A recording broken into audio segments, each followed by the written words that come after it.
what hit me was there's not many people that look like me that are starting, and building multi-billion-dollar global companies, right? And so I felt like if I stayed there, I would be wasting an opportunity of all the training I had to that day to build something like this. The startup investment landscape is changing, and world-class companies are being built outside of Silicon Valley. We find them, talk with them, and discuss the upside of investing in them. Welcome to Upside. Woo!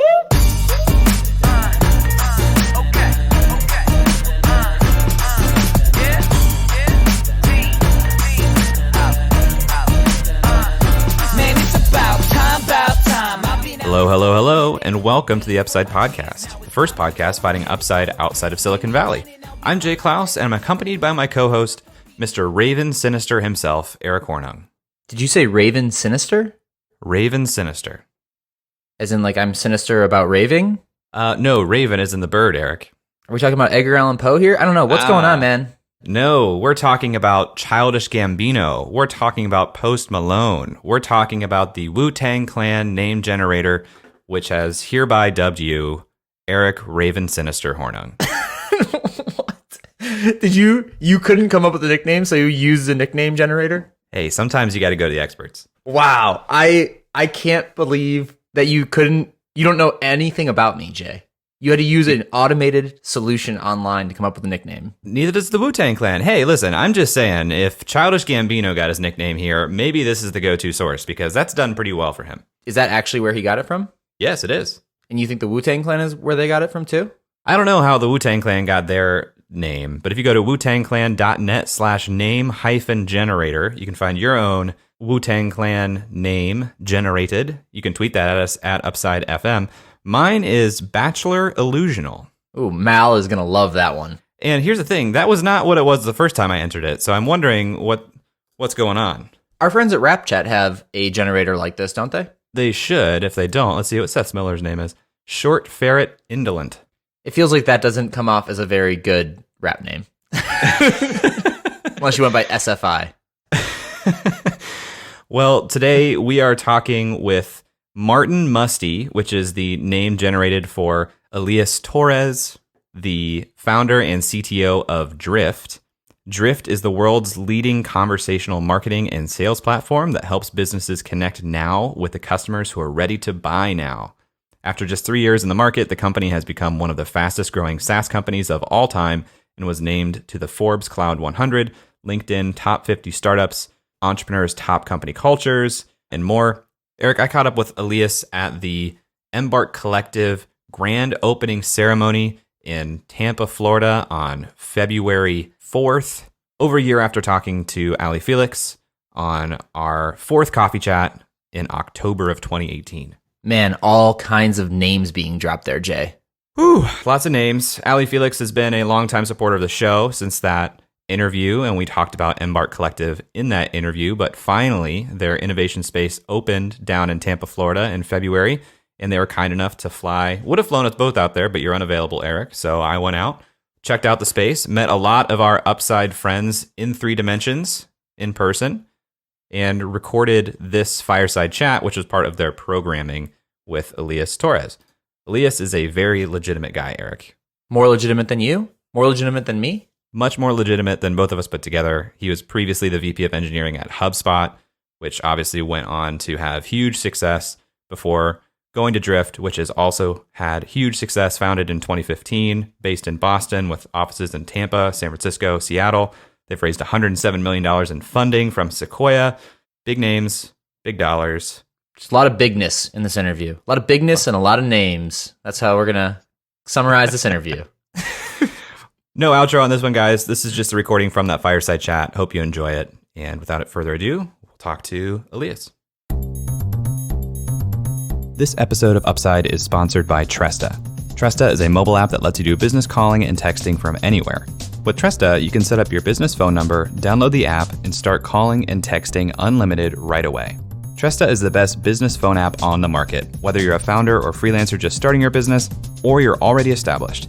Growing your network and your business is all about communication. You've got to be available no matter where you are. Tresta offers the call management features that empower you to communicate smarter and more efficiently, like auto attendance, call recording, user groups, and more. And you don't need any special equipment either, just the smartphone you're already using. Tresta is easy to configure, so you can set everything up yourself, all online. It's just $15 per user per month with no contract, so start your free 30-day trial today at tresta.com/upside. That's www.tresta.com/upside.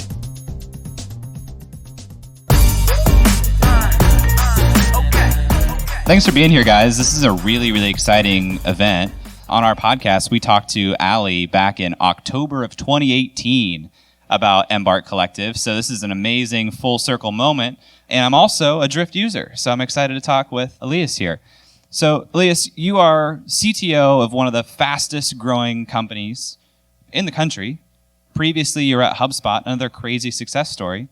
But I want to go all the way back to your America story when you immigrated here. Can you talk a little bit about your story of coming to America and coming to Tampa specifically?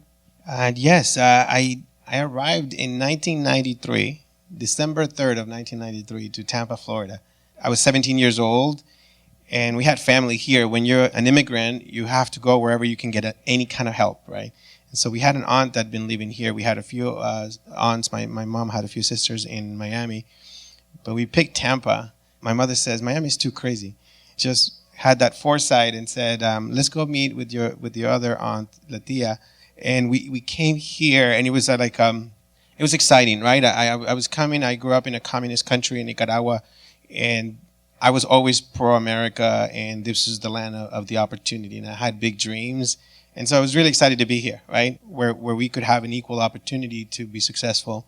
Because in Latin America, you kind of have to be born into it to be successful. And even though society here is not quite equal, there's a lot more opportunity. And so I've been very, very thrilled that I was able to spend a little bit of high school here. I went to USF. The community here had embraced me, helped me. I received a scholarship to go to school, and it was incredible, right? I worked at IBM while I was here as an intern when I was at college. And then that connection to IBM is kind of what took me up north. That was the moment where I got a full-time job at IBM, and I had an amazing opportunity, and I took it, right? Just like every other opportunity I took here at the Tampa Bay area gave me. So it was an incredible I spent here from 93 to 98. And so when you immigrated here, you were about 17, you said? You were in high school. What was that like, experiencing this community for the first time? You know, what was the first opportunity that you remember being able to embrace? Well, the first opportunity is to have access to school. From a very early moment in high school, I went to Leto High School, and there was a program called Inroads, which is an internship program for minorities that they would help me. I interview, and I had a job at Bank of America, Nations Bank at the time, and we would go Saturdays and spend the entire day Saturday learning how to interview, how to build resumes, how to talk to a manager. There's such foundational things that gave me the courage and the confidence, right, to be in a corporate setting. You know, it was something that, you know, when you're very poor, when you have food stamps, and you have to dress up and put up a jacket and go to a banking center, it's like, how do you act? Who's modeling this after you? And so those trainings that we would go every Saturday made a big difference in my life, right? At some point, I mean, you're at IBM, which is truly corporate. That's a big corporate job. At some point, you transition into the world of startups and then even venture a little bit. So can you talk about that transition and what piqued your interest into getting into the world of entrepreneurship and startups? Really, it was like something like TechCrunch, to be honest. I worked at IBM. It was an amazing run, 10 years there, where I was part of a very innovative and visionary technology organization. We're the ones who put IBM.com on the internet. They were doing the Olympic websites at the time, Nagano, Sydney. Those were this was Deep Blue, Kasparov. So I was an amazing team that I got to see because of my internship in Tampa. And so when I interviewed at IBM, I knew about this team already, and I wanted to work there, and I got that opportunity. So it was incredible. IBM is 400,000 person organization. It was one of the most advanced. I was there pre-Google, right? In fact, I know some of the engineers that work with me went and left to go to Google and build great things there. So at the time, I was happy. I was so impressed, of working for such a global company. But I realized quickly that my personality is very entrepreneurial in nature. I'm a I'm impatient, and I want to get things done quickly, and I don't like consensus, and I like people that have a lot of passion. So slowly, I started looking into the external world and realizing the startup scene that I kind of missed in the 2000. In fact, I had friends that asked me to start a startup in 2000, and I chickened out. I really did. I didn't know anything about it. I was in New York City, and I was like, I don't want to do it. And I stayed at IBM, and then this second wave, I had to do it. Right? Yeah. I was not going to miss it this time. 2000 might have been a good time to be on the sideline in the world of startups anyway. Was entrepreneurship, was that supported in your family? You know, coming from a different country and coming to this world of opportunity, was it expected that maybe you do go on and start something on your own, or was that something that was scary and culturally less familiar? There's two parts of it. My mother is a veterinarian, right? And she tried to start a lot of businesses and failed. And so she was always scared of that. But she's an amazing academic. She's an amazing professional. She was a college professor.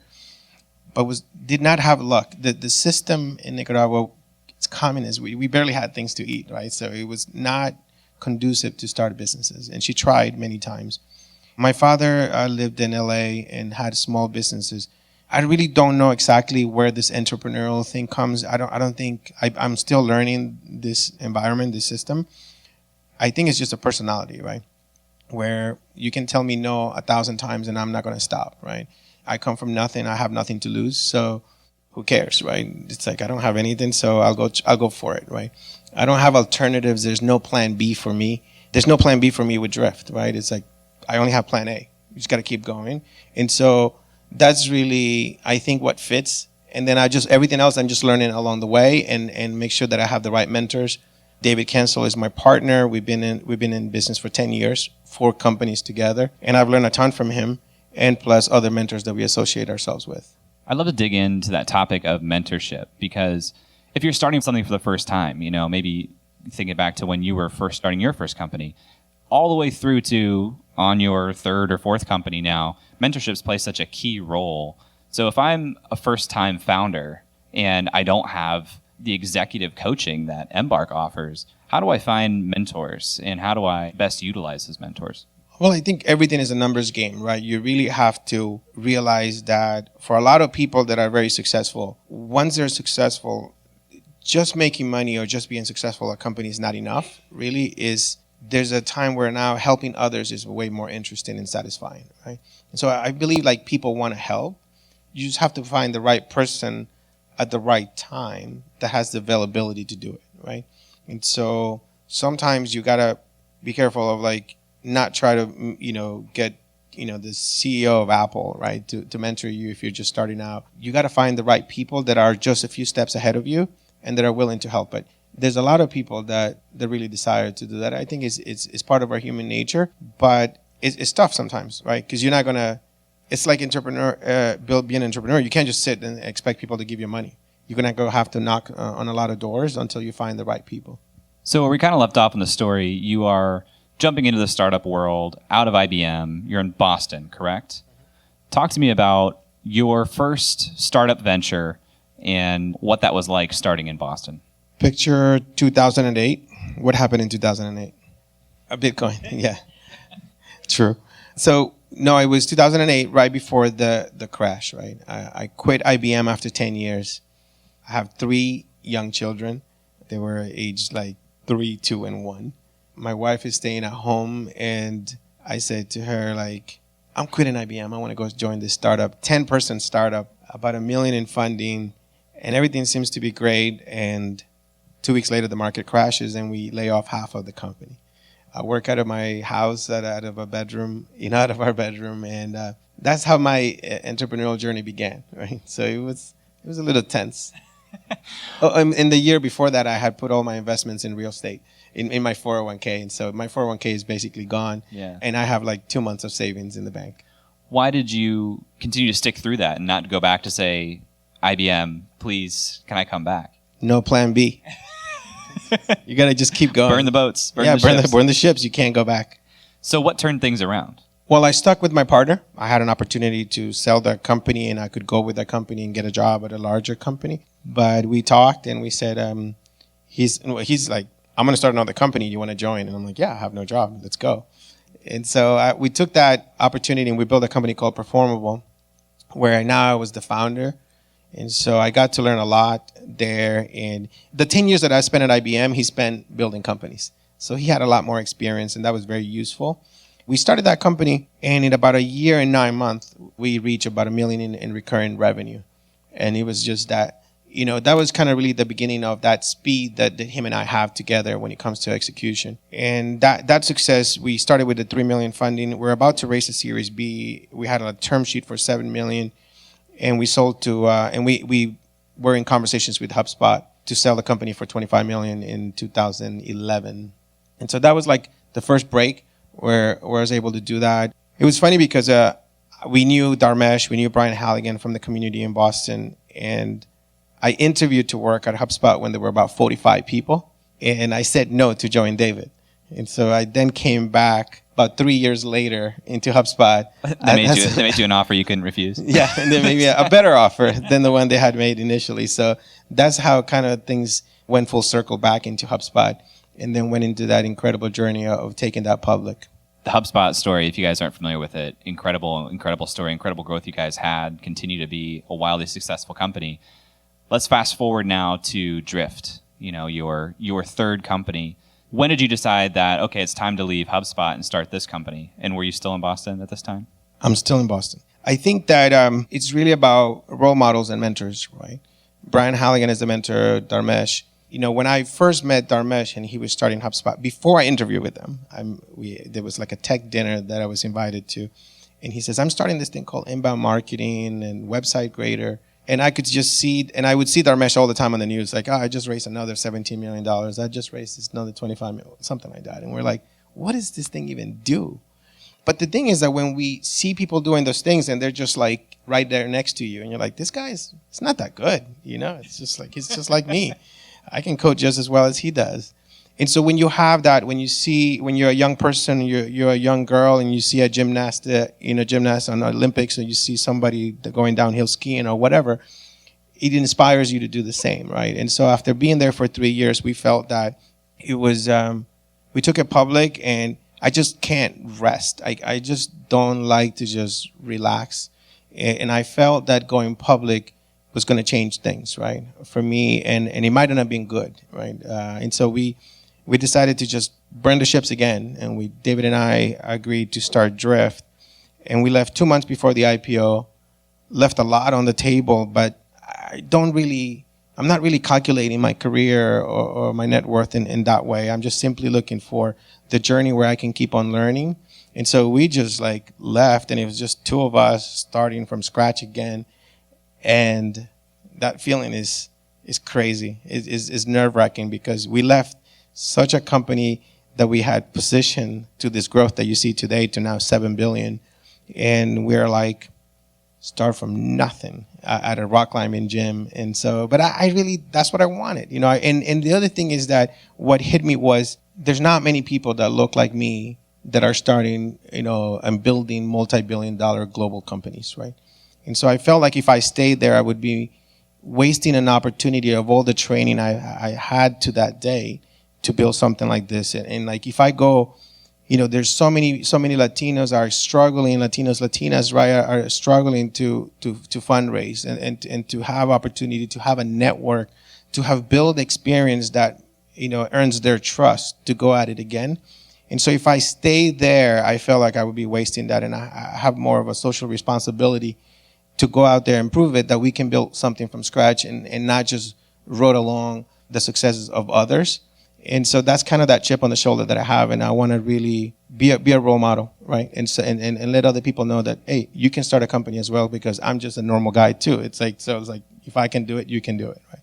I want to touch on that point, because you mentioned, when you have close proximity to somebody that's doing something that seems really, really impressive and amazing, but you know them personally, so it's like, you're no different than I. It gives you this confidence to keep going. How does that translate between the Boston community and now the Tampa community? You hear things about Boston, New York, San Francisco. They make it sound like these are these incredible places that are unlike anything else. And if you're going to start a company, you got to be in one of these places. how does Tampa compare to a place like Boston when it comes to being around people that you can look to and say, well, you're no different than me. I can do this too. Look, the truth is that talent is everywhere, right? What we don't have is access to resources. Every day, I've been 20 years in Boston, and I see entrepreneurs leave Boston to go to San Francisco because they spent years trying to fundraise and they couldn't, and they show up in San Francisco, and a week later they have $5 million in pre-seed. So it's crazy, right? The access that they have in San Francisco is way, way, way bigger, orders of magnitude bigger than what we have in Boston. So I'm very used to that feeling, right, of being the underdog when we get compared to San Francisco. And so I know the feeling that you feel here, but the truth is that we have to believe that we can actually make it happen because there are successes all over the world. What happens is that the investors do not want to attend a board meeting that is outside of the valley. It really boils down to basic things like that of why they don't want to invest in other places.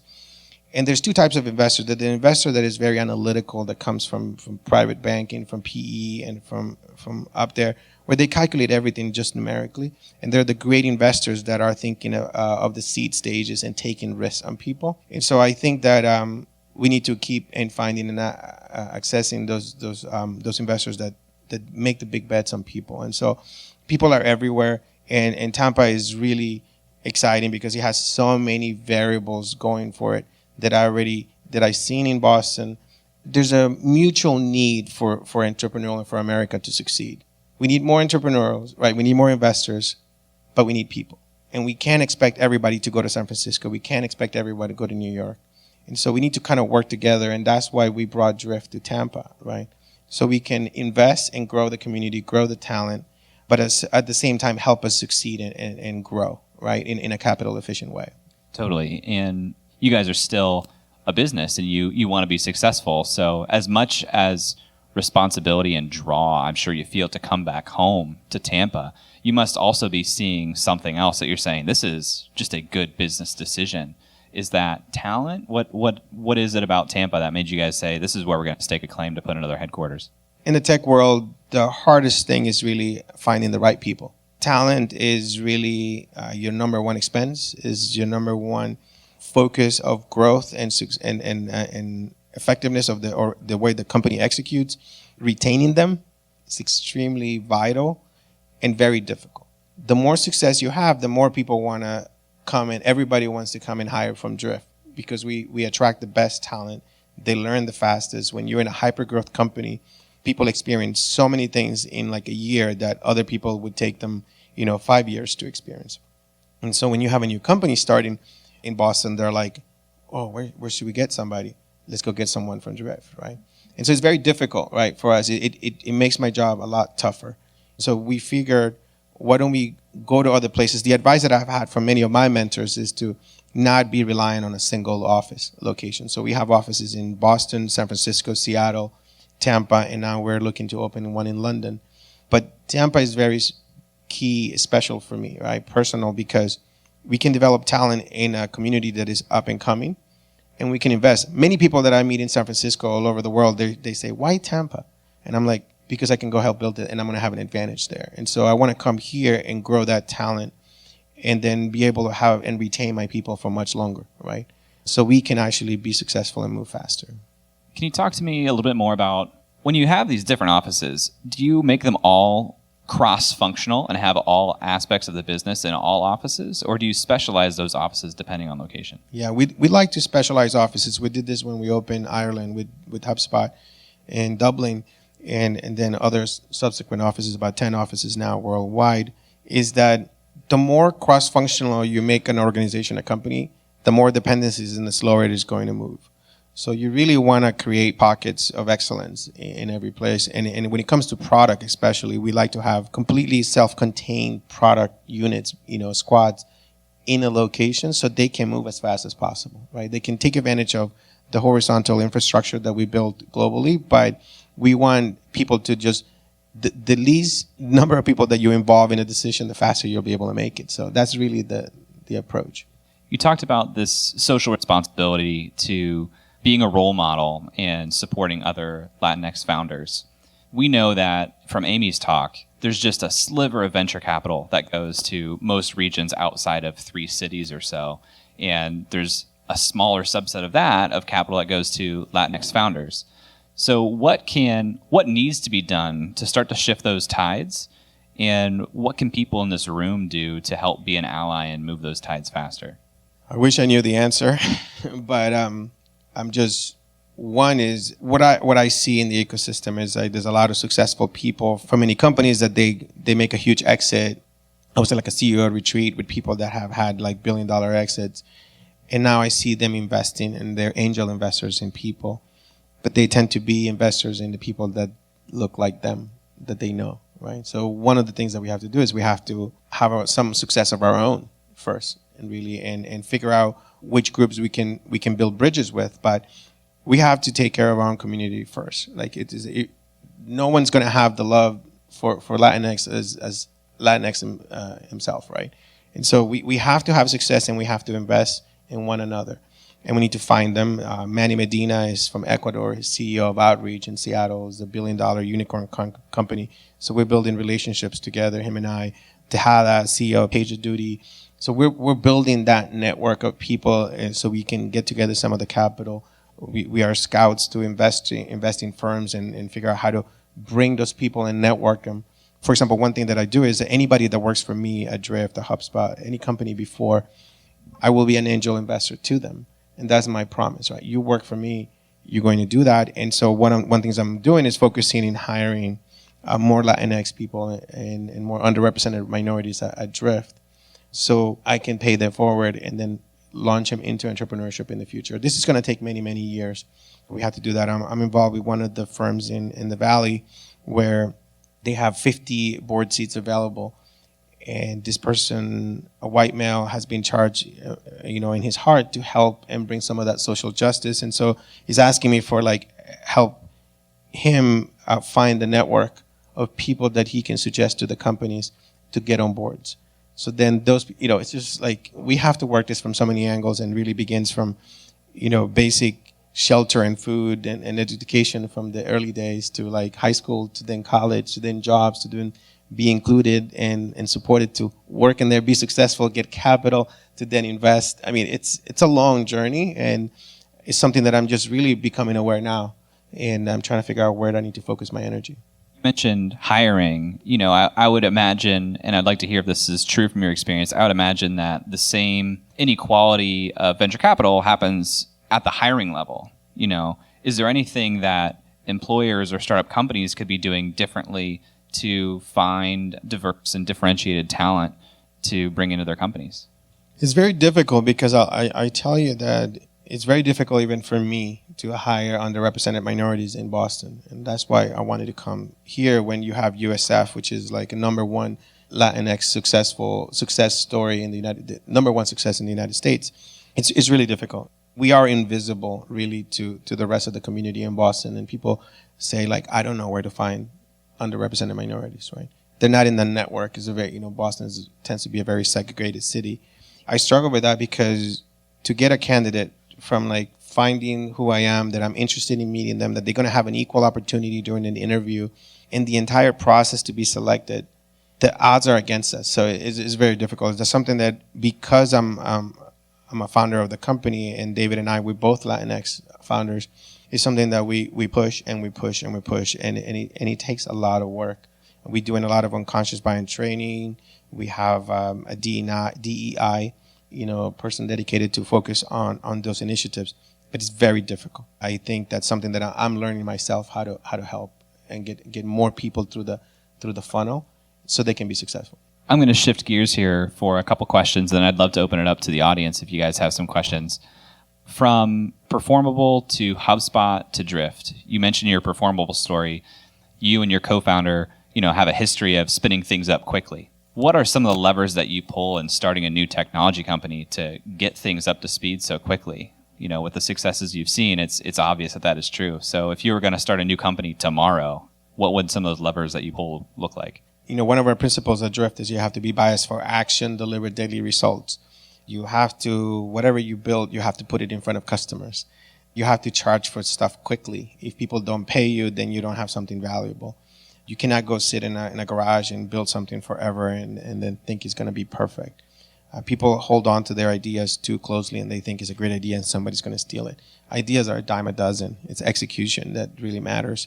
Marketing, people underestimate marketing and don't create a brand, don't create a movement, don't create a category. You also have to bring salespeople early. A lot of people think that, we don't want to have sales. We'll build a touchless product and touchless sales process and we're going to be rich. And no, it doesn't work that way. You really need every function very quickly. You need to hire the best people. You need to go get access to funding. You have to move as fast as possible. We're 5 years into it, 350 people, 107 in funding, and I still think it's day one. And I'm as paranoid as this not working as I was the day that we left HubSpot. So you just gotta get done. When you talk about moving really fast and getting done and building quickly, is there a line you draw as founders with your employees for how many hours is too many hours, or is everybody sold on the mission and they're working all day, every day? No, absolutely not. This is a marathon, right? It's like I go to bed like at 9:30. It's like whatever I did from like 5 a.m. to 9:30, that's what I got done that day. But I'm going to focus on how do I use my calendar? How do I use my time? Do I have the right people? Should I be doing that job? And should I be delegating to somebody else? And if who I delegated is not doing it well, I need to find another person. And so it's really how you use your time. We all have the same 24 hours and not sleeping. I did that at Performable and I looked like then, it was like, I was like, my partner makes fun of me all the time because those days I did not know how to balance. I would code till like 2 or 3 in the morning, show up at the office like 9 or 10. And it's not good for my health, right? So I think that we do have to have a balance, and it's very doable because we all have the same amount of hours. The problem is that people need to build the stamina and that discipline in the training, especially young people that don't know whether they're like working really hard or not, or they don't know when they need to go to bed. They don't know what is stressful and what's not stressful. And so it's a lot of it is mental, I think, and people need examples and teaching on that. How do you screen for that in the hiring process? You talked about the importance of hiring the best people. What are some of the things that you look for to indicate that this is the best or the quality, the caliber of person that we want at Drift? So there's there's assessment tools that you can use to track for those profiles. Really is we're looking for winners. I don't know if you know about trajectory hiring, but it's like you look at what they've done in every step, and if they're succeeding and they have that competitiveness and that intelligence in whatever is it that they did, whether there was a club, whether it was every aspect of every person's journey, you can look at it, dissect it, and find out if they have what it takes to take on the challenges. If they're not taking risks, if they're not being promoted within whatever they're doing, if they join a club and they don't become the president, then they might not have that it factor that you need to be in a startup. Drift has raised $107 million at this point. We talked about the struggles of fundraising when you're not in Silicon Valley or when you're a minority or underrepresented founder. What are some of the tips that you would give for founders in this building or founders listening to this to help them fundraise effectively and successfully? Well, what I did is I worked with people that were more experienced than I was. There was times where people were asking me to join the startups with people that is going to be their first time. So I went with people. David Cancel had a lot more experience, had raised money in the past. So I chose to work for somebody else, as a lesser partner, but I gain a lot more, right? You want people that have a reputation, they have successes in their belt already.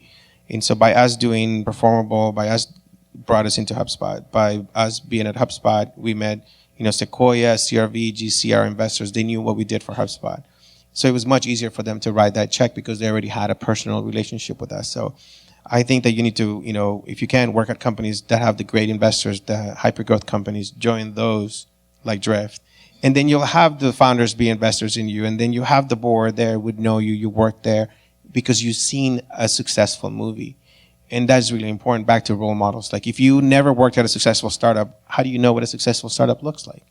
And so that brings a lot of weight, when it comes to a discussion with the VC, besides when you start from scratch and I'm just going to start this company. It's like, but what do you know? You have to know. You have to get experience.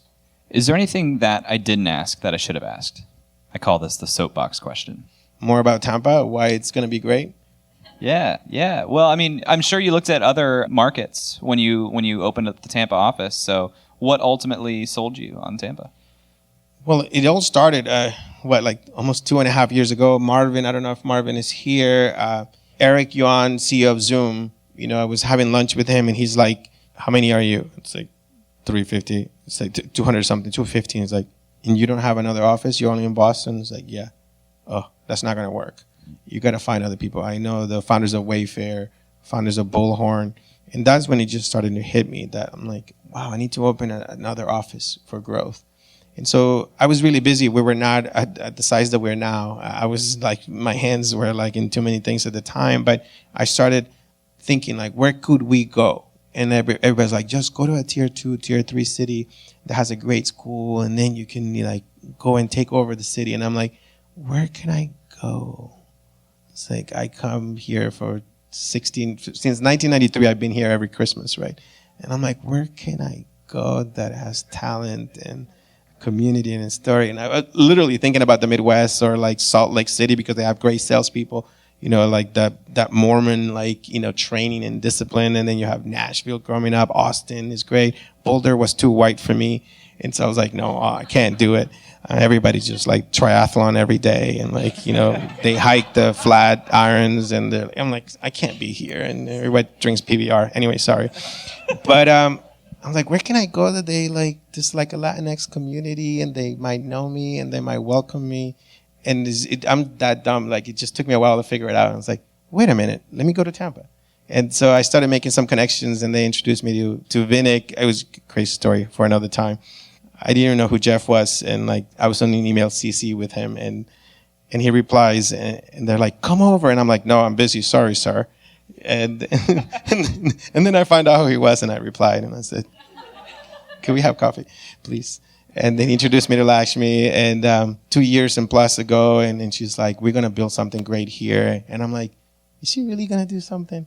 And to be here today after this journey just feels amazing. We have 22 people from Drift now started at Industrious. December 1st, we opened the office and we probably reach 60 by the end of this year. The team is so excited. We have moved people from Boston to transfer the DNA and the culture and not have its own thing. We've been building executives here as well, so they have representation in the executive team at the company. And more people, wherever I go, I'm telling them about Tampa. And they're like, really? Why?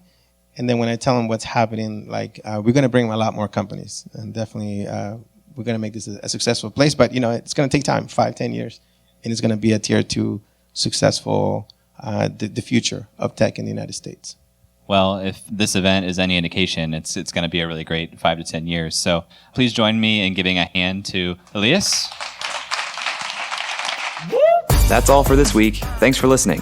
We'd love to hear your thoughts on today's guest, so shoot us an email at hello@upside.fm or find us on Twitter @UpsideFM. We'll be back here next week at the same time talking to another founder in our quest to find upside outside of Silicon Valley. If you or someone you know would make a good guest for our show, please email us or find us on Twitter and let us know.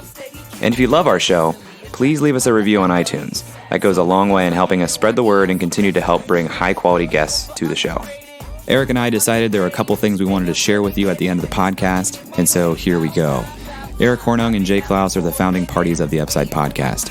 At the time of this recording, we do not own equity or other financial interest in the companies which appear on this show.